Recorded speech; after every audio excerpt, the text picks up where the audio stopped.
Nelson's Column and Trafalgar Square are among London's best-known landmarks, created to remember a great naval hero and the victories he won, but also dotted round with statues of kings and generals and other admirals. It's one of those places that was designed to showcase the wealth and power of a nation. But tucked away inside the National Gallery, this grand building that dominates its northern side, is a picture that stands as a warning to all such worldly power. Rembrandt's masterpiece, Belshazzar's Feast. It depicts a scene from the book of Daniel, in which Belshazzar, king of mighty Babylon, feasting with his nobles, sees a vision of a human hand writing on the wall of his palace. Terrified, he sends for Daniel, looking for an interpretation, and Daniel tells him that his pride and disdain for God have been judged, and that very night Babylon will fall and he will die. It's a moment of high drama, and other histories tell us that even as Daniel spoke, Persian troops were creeping up the dry riverbed of the Euphrates, which they damned to take Babylon by surprise. But for us and for Daniel, this is more than just drama and history. It's a lesson and demonstration of God's power and sovereignty over even the mightiest kings and empires. And that's really what the first half of this book of Daniel is all about. And it's a lesson that's as important and relevant for you and me as it was for Daniel.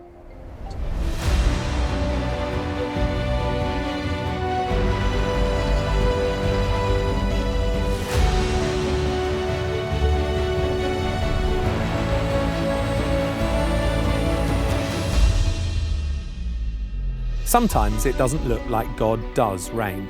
And that's where each of the stories of Daniel, and the book as a whole, starts. And most of us can probably relate to that today. John Sonko works with Watoto, a charity bringing hope, home and support to orphan children and widows in Uganda and South Sudan. And we met up while he was in England with the Watoto Children's Choir.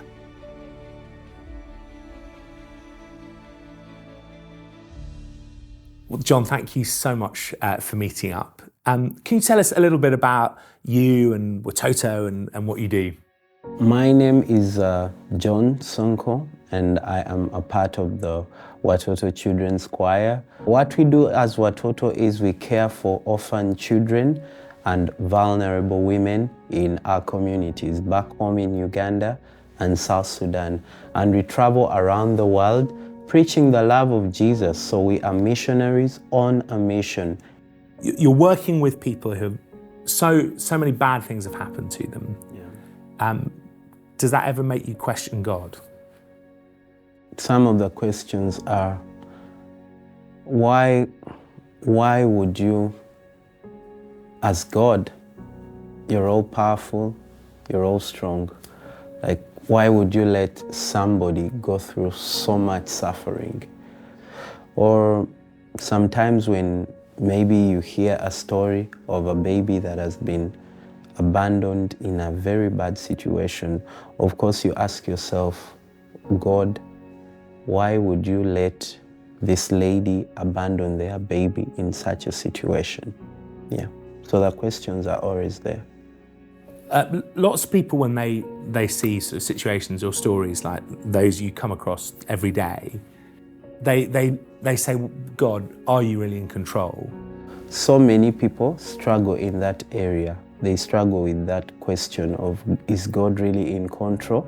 There are times where you go through something and you're pushed to the wall and squeezed alone, and whatever you're going through makes you feel like, is God really in control? If God really loves me, why would something like this happen? And I had this question of, God, I serve you. Every Sunday I wake up, I go and serve you. I'm always there on time. I give my all to you. Like, I choose to do this willingly, and I love what I do. Like, why would you let something like this happen?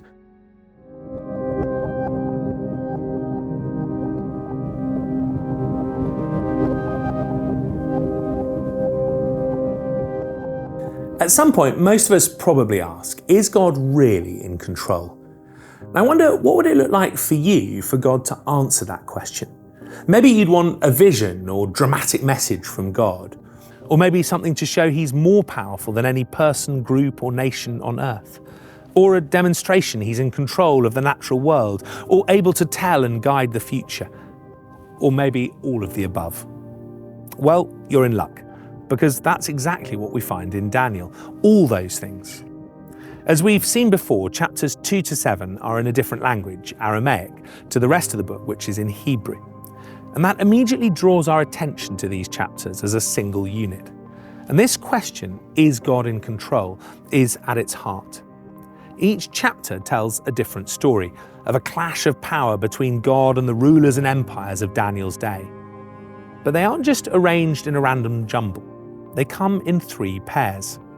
That can be difficult for us to spot because the author uses a symmetrical ancient literary technique called a chiasm that we're not so familiar with.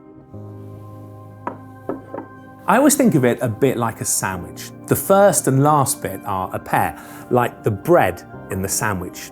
Then the next bits in also match, like the salad in this sandwich, before you get to the final pair, the meat in the middle, or whatever filling you like.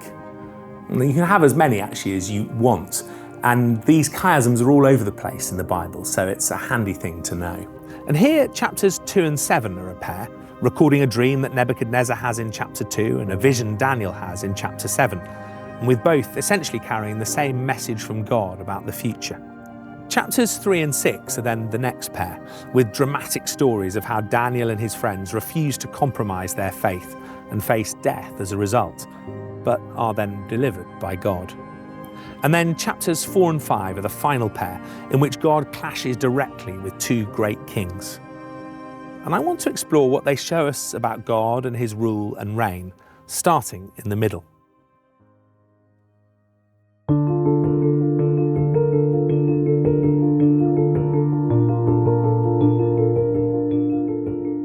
Chapter 4 is one of the most extraordinary chapters in the whole Bible, because it was actually written by Nebuchadnezzar, a pagan king who stood against God and his people. And this is a metaphorical wrestling match between God and Nebuchadnezzar over who's the greatest. And Nebuchadnezzar's power was extraordinary.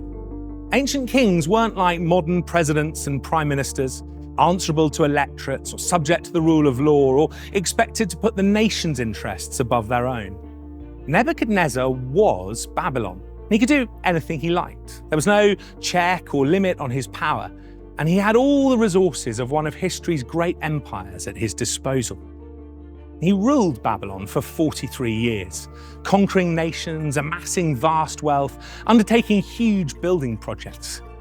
It's no wonder that in this chapter, he talks of my mighty power, or the glory of my majesty. And yet God is even greater. And so he sends Nebuchadnezzar a dream and warning of judgment.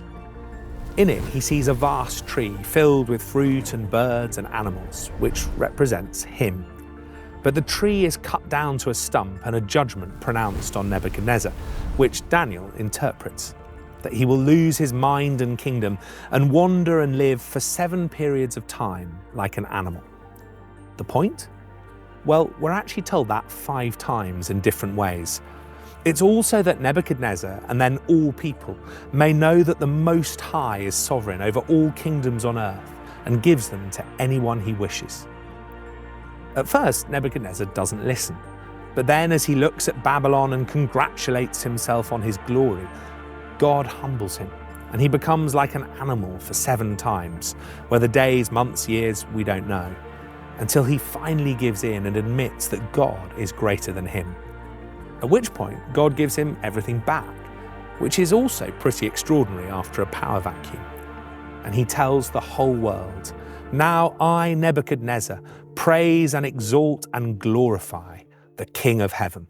Now, there's lots here that can seem quite far removed from us here now. But the raw realities of money, strength, and power are still the same today. And the lesson of Daniel 4 still stands. The Most High is still sovereign over all nations on earth. And that is then reinforced by the pair to this chapter. It's the story we started with, in which a later king, Belshazzar, is judged as Babylon falls. And for him, the lesson is even more final, because Daniel tells him that he knew Nebuchadnezzar's story, and so should have known better. And so his story finishes not with his humbling, but his death. That very night, Belshazzar, king of the Babylonians, was slain. And with him, the whole city and empire falls in one of the most dramatic collapses in history.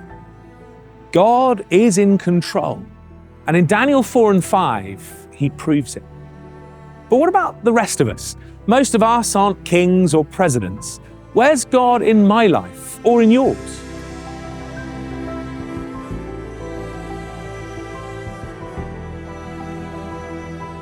And the next pair of stories takes things down a level, as we see God's power at work in the lives of Daniel and his three friends. They're the two most famous stories in the book, and we've previously looked at one key element, what they show us about how we live for God. But they do also have another dramatic power clash at their heart. This time it concerns who has ultimate power over the lives of our four heroes. To all the world, it looks as though the answer is the king, Nebuchadnezzar again in chapter 3, and another king called Darius in chapter 6. And both kings ask for total obedience, not only in earthly things, but also spiritual. And as they do, they cross the line and exceed the authority that God has given them. In chapter 3, Nebuchadnezzar commands all people to worship a statue of gold that he set up. It's not entirely clear whether it represents him, Babylon, or his gods, but probably all of them. He wants complete loyalty. And when Daniel's three friends say no, he orders them to be killed by being thrown into a blazing furnace. Then, he declares, what God will be able to rescue you from my hand? And that's a question that echoes down the centuries to us too. Because while few of us will face such dramatic situations, most of us instinctively live our lives as though the greatest powers in them are the things that we see around us. Governments, bosses, powerful organizations. But they're not. And Nebuchadnezzar wasn't either. He tries his worst, and the three friends are bound and thrown into a blazing furnace so hot that the guards who throw them in die. But they don't. They come unbound and are joined by another figure who Nebuchadnezzar describes as like a son of the gods.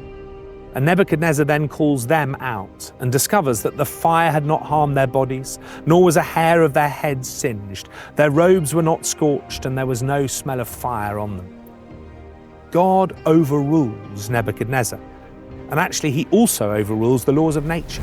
The fire doesn't burn, the heat doesn't kill, and the three friends are unharmed. The story in chapter 6 is similar.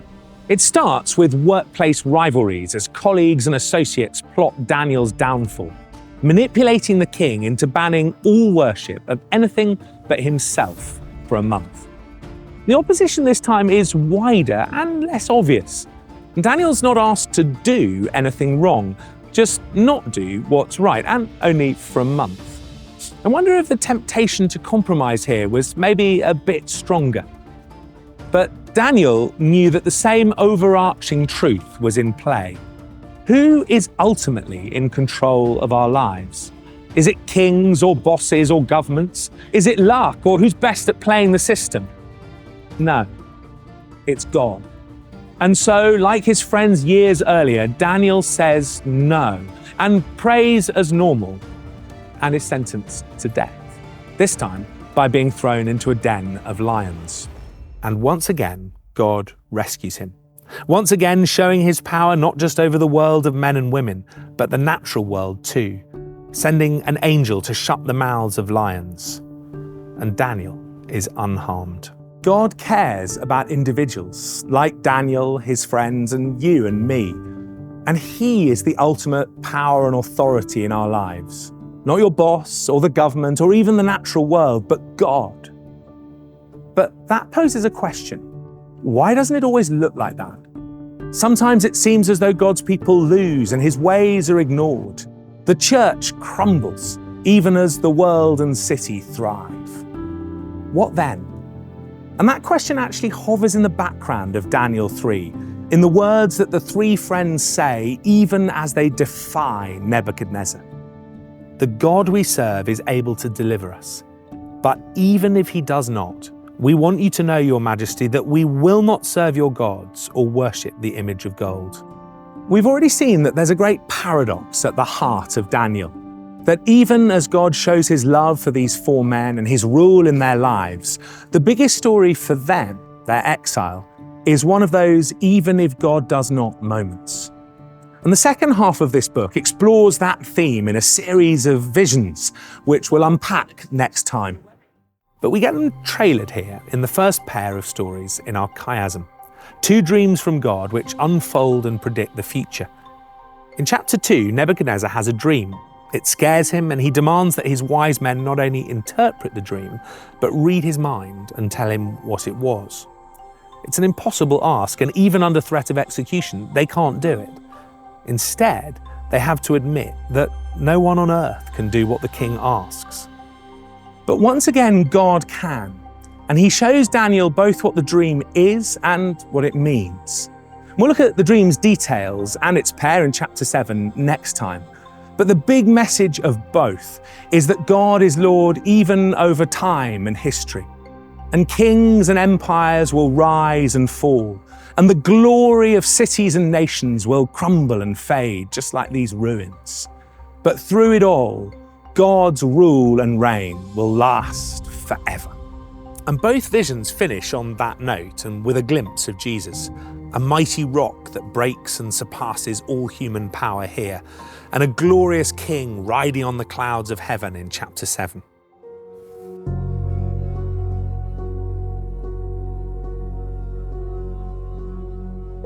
And do you find the stories of what God did for Daniel and his friends help you have faith and trust God when things are difficult? Yeah, it helps me because I don't think I've actually gone through a quarter of what they went through with the regime back then. But they help me in a way that I know that if God came through for those guys back then in such great measures, he can come through for me. Yeah. Do you find that reading stories like those in Daniel, or hearing the testimony of friends, or looking back at your own experiences of when God has come through in the past helps you trust God now? Yeah, they help me because whatever happened in the past, it's the same God that took me through that. So my only concern is for me to trust the Lord again, that he will take me through this other thing that I'm going through. So the same God that took me through the valley when I was suffering and whatever I went through in the past is the same God that's going to take me through this. So I just trust him. I might not be able to see what God is doing in the background, but he's actually moving. Yeah. Thank you so much. You've been amazing, really inspiring. Despite what it sometimes looks like, our God does reign. But that's not just an idea, but a question and a challenge for each of us. I love that Nebuchadnezzar wrote chapter 4. In some ways, he's the archetypal enemy of God, pagan, king of Babylon, destroyer of Jerusalem. And yet he gets to write a bit of the Bible. Why? Well, because ultimately he acknowledges and worships God as the Lord. And his story reminds me that everyone is invited into the kingdom of God, as long as we're willing to do the same in our lives, to surrender to God as Lord in everything. The question is, are we?